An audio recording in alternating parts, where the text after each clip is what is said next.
The American dream, to own a home, white picket fence, all that crazy stuff that we always talk about. But is that really what we should be doing in 2025? Really, is that what we should be doing right now in this decade? I don't know. Let's dive into it. So currently, right now, the average cost of a home in America is around $400,000. I know a lot of people who could never afford $400,000, let alone trying to even think they can own a home, right? So let's talk about that.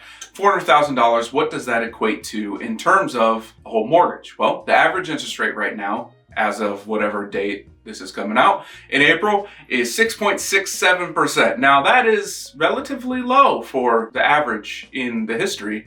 However, pretty damn high compared to what I have. I think we have a 3.25 or a 2.29 somewhere in there. Now that's free money. However, at 6.67, it is not, which equates to about a $2,700 mortgage payment, which does not equate for your upkeep, your taxes, your insurance, etc. So now we're talking about well over $3,000 a month for a home. Think about that. Is that even feasible? Is that doable? Well, let's flip over to the rent side. Rent right now is tracking at about half of that. I think it's about $1,300 for average rent in America. Now, hey, people, calm down. You're going to tell me, well, I live in LA and it's like triple that. And I live in middle of nowhere, North or South Dakota or Montana, and it's way less than that. Yes, everyone's area is going to differ, and we'll talk about what your steps are to take action. But that's kind of where we're at now, 3,000 to 1,300, give or take. That's a very easy math and financial decision to make. But now how do we fight the emotions? And where did this all come from? Remember, you were raised and everyone says, hey, own a home. It's the best thing you can do. It's the American dream, yada, yada, yada. Well, that stemmed from post-World War II, where we were giving a lot of our GIs with the GI Bill. FHA loans were coming out. All of that was pushed to get home ownership driven back up. Downside to all that, there's still redlining.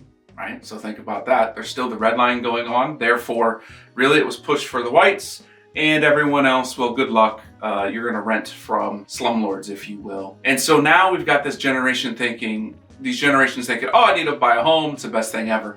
And I'm here to tell you it's not. I've said this in previous episodes. Think either on No BS or even on Let's Get Real. And that fact is, owning a home is not the best investment you can do. It is not for everyone. And I'm here to tell you why. Why? One, right now it's more expensive to own a home than to rent. Two, if you don't use the equity in your home in the long term, you're also going to lose out on money, and it's not going to be worth as much as you think it is in the long term. And three, what type of life do you want to live? That should actually be number one. Let's back up. That's number one.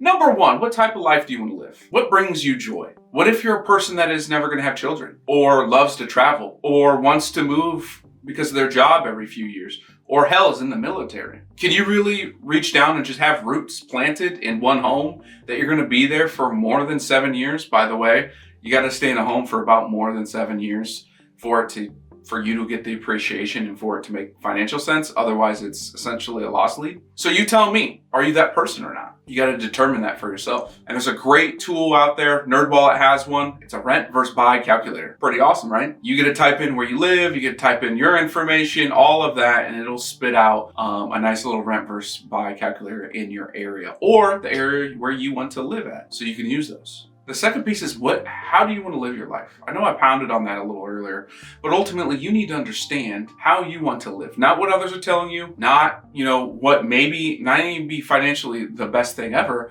Is you need to learn how you want to live. So if you want to own a home, settle roots, build that whole American dream that way, cool. If you want to rent, save your money, travel, buy expensive items or not even expensive items and just rent and move more often, then do that too. That's okay. And if you're one of my clients or people that I give advice to, ultimately I'm saying, yeah, let's go the renting route for now. It makes the most sense unless you are wanting to have those roots in place. Hell, my wife and I, we've looked at moving to Hawaii, Denver, Phoenix, all over there. We did that for the last 2 years, and it doesn't make any sense. For us to move from here to Denver, where our best friends live, it would be double for a smaller home. Well, we got 2 grown boys. We kind of need our room. But we all love to travel too. We go to Hawaii almost every year. We go to national parks every year. The boys have sports, and that's expensive, and we travel all the time for that too. And ultimately, we know that as a family. So we did buy. If I was buying now, we started this whole thing and journey now, I would rent. However, we did buy. We got in a low rate, and now we're not moving because we're kind of locked into that too. And that's another point. If you get stuck into your rate or stuck into your home, it's very tough to get out as well. So think about all of those things when you're thinking about renting versus buying, specifically in 2025. Mind you, when this comes out, we may or may not be in a recession. I'm gonna have to do a quick video on that at some point, but just have cash flow flexibility specifically right now. And the best way to do that is to rent. Yeah, rental rates are going up as well because they can, but ultimately you need to have that flexibility. So you tell me, do you want to rent or do you want to buy?